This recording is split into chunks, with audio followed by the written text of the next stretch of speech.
सोचकर देखिए, दुनिया के एक ऐसे सुदूर कोने में एक द्वीप है जो अपने आप में एक अनसुलझी पहेली जैसा है। आज हम ईस्टर आइलैंड के इन्हीं रहस्यों की परतें खोलने की कोशिश करेंगे। एक ऐसी जगह जहां कहा जाता है कि पत्थर भी कहानियां सुनाते हैं। ये जो बात है ना, ये सिर्फ कहने के लिए नहीं है। ये एक सच्चाई है, एक ऐसी सच्चाई जो वहां सदियों से खामोश खड़ी है और हम सबको अपनी तरफ खींचती है, अपने अनकहे राज के साथ। तो चलिए शुरू करते हैं इस अनोखे द्वीप की यात्रा। इसे रापा नुई के नाम से भी जाना जाता है, एक ऐसी जगह जो मानव समय में कहीं खो सी गई है। मतलब ये दुनिया की सबसे अलग-थलग, सबसे आइसोलेटेड जगहों में से एक है और शायद यही दूरी इसे और भी ज्यादा रहस्यमयी बनाती है। और यहाँ की जो सांस्कृतिक विरासत है, वो तो इसे पूरी दुनिया में एक अलग ही पहचान देती है। और इस द्वीप की असली पहचान वो है यहाँ के खामोश पहरेदार, पत्थर के बने विशाल देवता जिन्हें पूरी दुनिया मोआई के नाम से जानती है। तो ये हैं क्या आखिर? देखिए, ये सिर्फ पत्थर के स्टैचू नहीं हैं। ऐसा माना जाता है कि रापा नुई के लोगों ने इन्हें अपने पूर्वजों, अपने एंसेस्टर्स के सम्मान में बनाया था, उनकी आत्माओं का प्रतीक, ऐसे गार्डियंस जो उनके गांवों की रक्षा करते थे। और पता है, पूरे द्वीप पर ऐसी करीब 1000 मूर्तियां हैं और हर एक की अपनी अलग कहानी है। और जो बात सबसे ज्यादा हैरान करती है वो है इनका आकार। जरा सोचिए, कुछ मूर्तियों का वजन 80 टन तक है। 80 टन! ये तो आज के जमाने में भी एक बहुत बड़ा इंजीनियरिंग चैलेंज है ना? अच्छा, तो ये सभ्यता कितनी पुरानी है?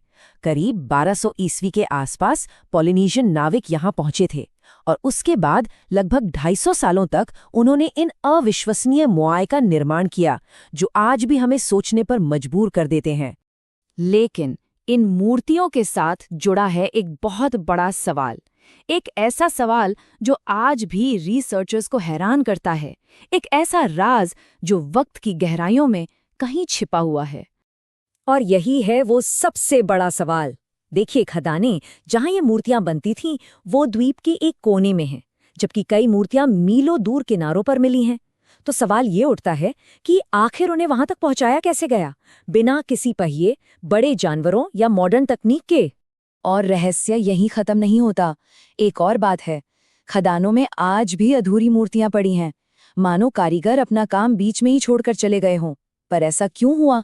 क्या कोई आपदा आई थी या फिर कोई और वजह थी? तो चलिए अब उन थियरीज पर नजर डालते हैं जो इन सवालों के जवाब देने की कोशिश करती हैं और देखते हैं कि हमें क्या पता चलता है। वैज्ञानिकों और आर्कियोलॉजिस्ट ने कई थ्योरीज दी हैं। कुछ का मानना है कि उन्हें लकड़ी के स्लेज या गोल गोल लट्ठों पर रखकर खींचा गया होगा। लेकिन एक थ्योरी है जो सबसे ज्यादा ध्यान खींचती है, और वो है इन मूर्तियों को चलाने का सिद्धांत। जी हाँ, चलाने की थ्योरी। इसके अनुसार रापा नुई के लोगों ने रस्सियों का एक बहुत ही चालाक सिस्टम इस्तेमाल करके इन मूर्तियों को सचमुच चलाकर उनकी जगह पर पहुंचाया था।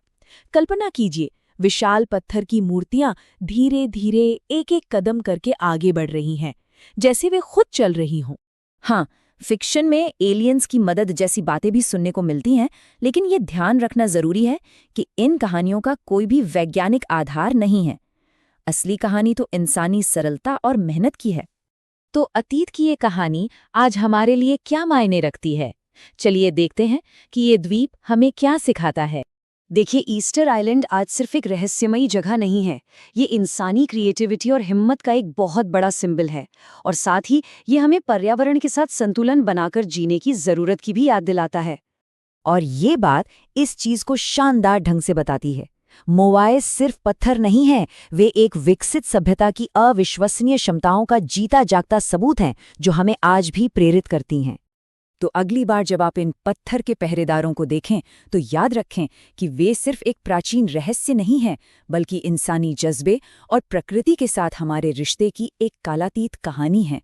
एक ऐसी कहानी जो हमें आज भी बहुत कुछ सिखा सकती है, अगर हम सुनने को तैयार हों।